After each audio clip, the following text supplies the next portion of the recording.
want to welcome everybody to this great occasion on behalf of Joseph and Shayna. I'd like to thank you for your participation in this special moment at the beginning of their life together.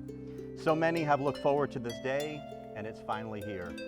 I want to read a portion of scripture from 1 Corinthians chapter 12. It says, "And now I will show you the most excellent way.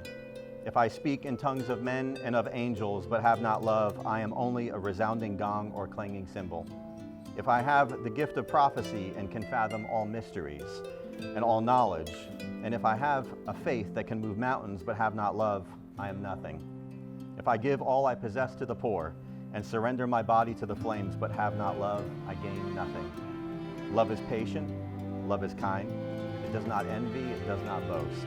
It is not proud, and it is not rude. It is not self-seeking, it is not easily angered. It keeps no record of wrongs. Love does not delight in evil, but rejoices with the truth.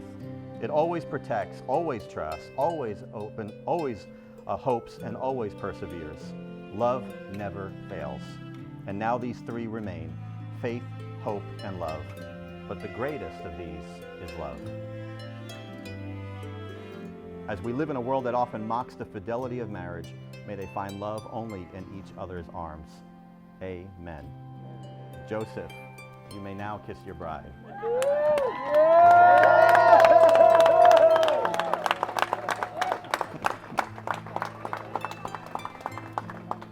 It's my privilege now to present to you Mr. and Mrs. Joseph and Shayna Carlee.